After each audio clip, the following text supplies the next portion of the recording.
welcome. Today I'm sharing with you a gift that you've had all along. However, one that you have likely rejected. This is a gift that we are born with, that we are taught into rejecting, that we are taught to deny.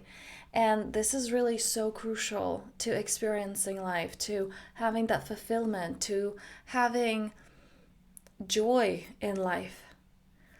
So, this is for you if you want to feel fulfilled, if you want to feel that bliss that is available to you in every moment.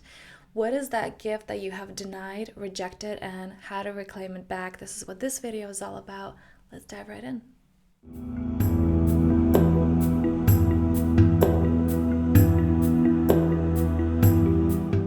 Okay, so what am I talking about? What is this gift that we have denied, rejected, we were taught into believing that is inappropriate and that there is somehow something wrong if we embrace this, if we embody this?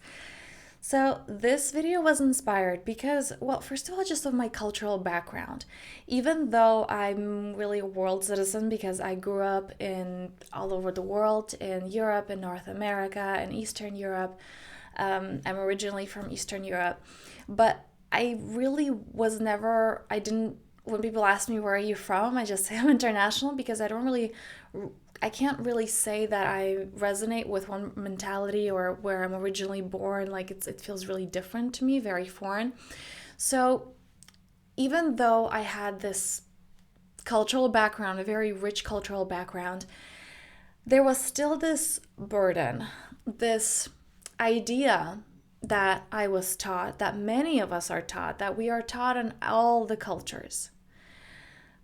Maybe some are more receptive, maybe some are more connected to their essence, and they're able to kind of bypass this that the adults are teaching. However, I believe that all of us are falling into this trap in one way or another. So what is this trap? I remember hearing Eckhart Tolle before my spiritual awakening, when I just heard his speech and I thought, well, this is stupid. Because he was speaking about basically the rejection of the mind, how all your thoughts are not to be trusted and how your mind is there tricking you. And I thought that was the most ridiculous thing ever. And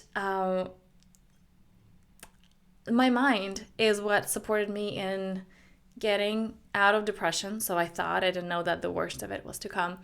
My mind is what allows me to read the room. My analytical mind, I've been doing psychology since I was 13 because I loved it so much, because I was so into it. My mind was the one responsible for all of that. So how could it possibly be my greatest enemy? The power of I know. The power of I can analyze, I can associate, disassociate, I can put things into boxes, my cognition, like that's my power. So what is this man saying, and how is this enlightenment?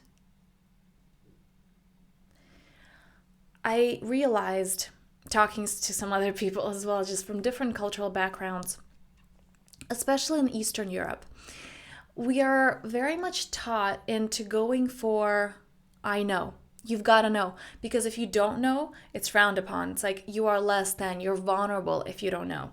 So the power is actually in your ability to come into the room and read it right away. When you speak to a person, your power is in judging them right away, understanding which box to assign them to. And, how can you work with that? What is it that you can get out, or what do you have to be careful about? Not experiencing the person, but just being able to categorize them as fast as you can.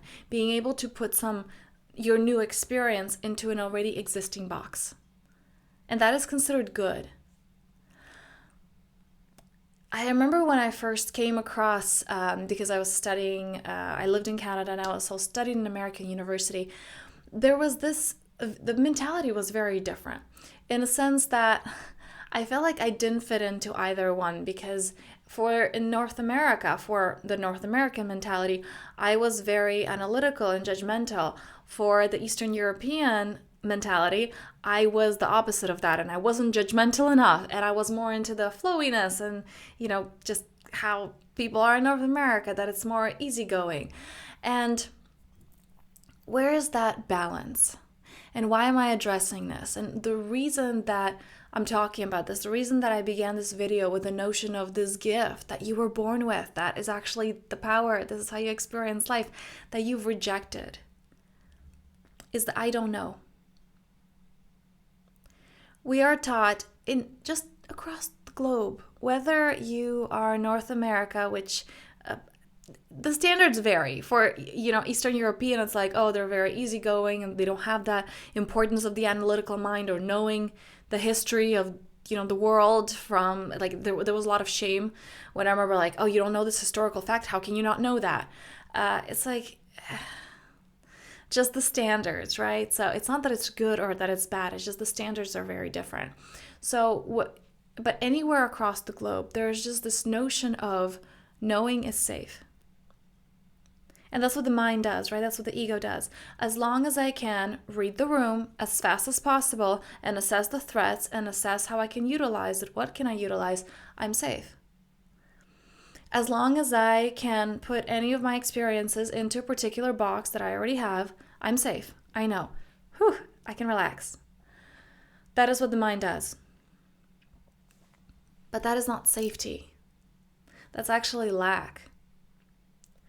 I know that those people that take pride in that judgment, that they're able to read the room, that they know it all. Oh, I've experienced, I know people who go into, they earn very good money, they have very high positions, but they go into, well, I've done this job for years, so I know exactly what it is, and I know all the people, and they're condescending to others as well. So those people are also the ones who are the most miserable. Think of a child who comes into this world, I don't know anything, and I'm so excited. I'm so excited to experience life. Think of yourself if you're traveling anywhere, and oh my God, I can think of just from my cultural background, this is totally biased, but there are a lot of, when I hear people or from my own group of friends, my mom's friends, when the people from Eastern Europe travel, it's very different because they are trying to analyze like, oh, it's like this, oh, it's like that, and it's not this openness to the experience, but it's rather, how do I translate this into something that I already know? But ideally, what I'm talking about the experience is when you go to a new place and you know nothing at all, and you're like, oh my God, look at this and look at that. And you don't try to associate with something that you know, but just you're completely open. Bringing it back to Eckhart Tolle, he has a beautiful quote that really spoke to me and that I've been trying to embody more and more throughout the years of my path. He talked about the importance of letting go of this I know and the labels, and he said that from the moment you name a bird, when you give it that label, that's a bird, you never see a bird again. You don't get excited for it anymore. You don't see the different colors or what does it sound like, what does it look like, because, oh, it's a bird. Your mind is done with it.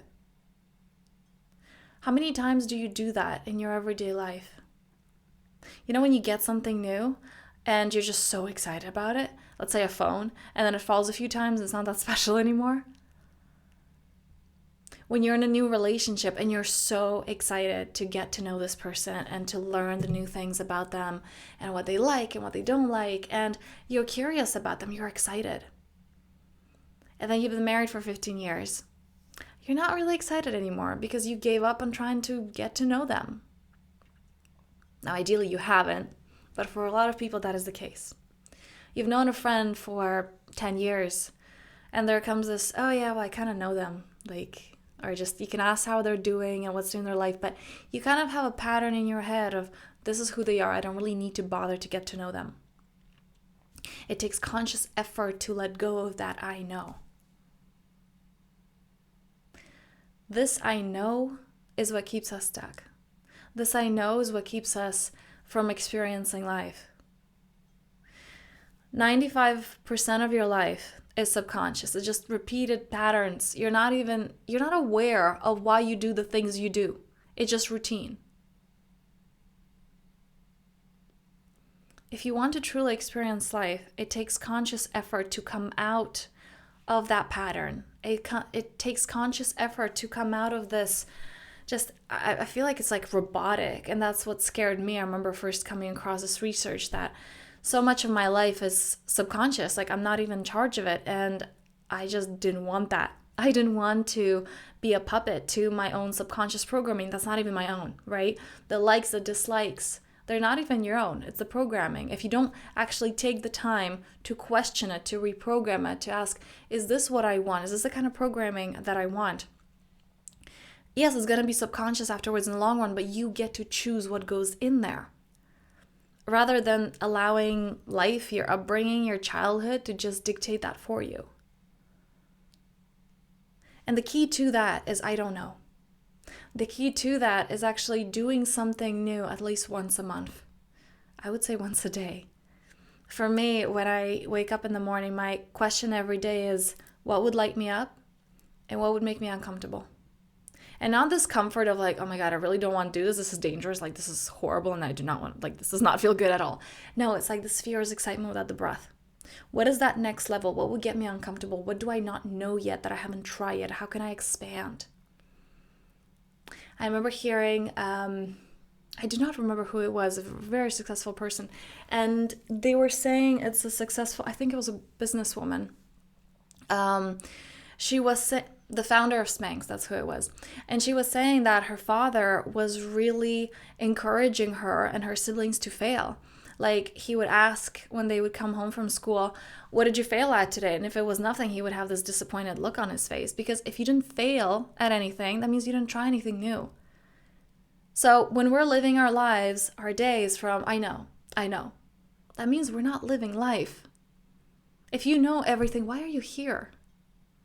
You came here to expand. You came here to evolve. Are you actually doing that? Or are you living in, I know?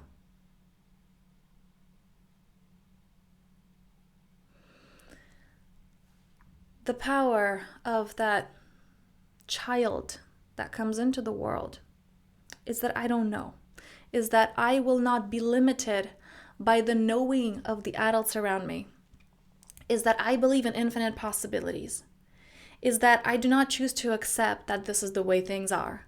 I choose the way things are. You are coming into that energy of that co-creator of life only when you step by step into, I don't know. I don't know. So with this one, I encourage you to go into what you don't know. It could be an experience. It could be going to your favorite coffee shop that you know by heart and ordering something that you would never order. And now some people go into, well, there's no point in me trying anything new because I've kind of already, I know what I like. And if I try something new, the odds are that I'm not going to like it. And actually, I do try those things sometimes. And I'm like, yep, I don't like it. I want to go back to that old thing that I do like. Okay, but you're stretching that muscle. It's important to keep working that muscle of I don't know anything at all. And also getting curious as to why you like the things that you like and you don't like the things that you don't like. Because that too is subconscious programming. Because there's associations with what we like and what we don't like. It's not that's just who we are. It's because something happened that makes you, like this person or not like this person or like this. Anyway, anything in your mind, like I said, 95% of your life is subconscious.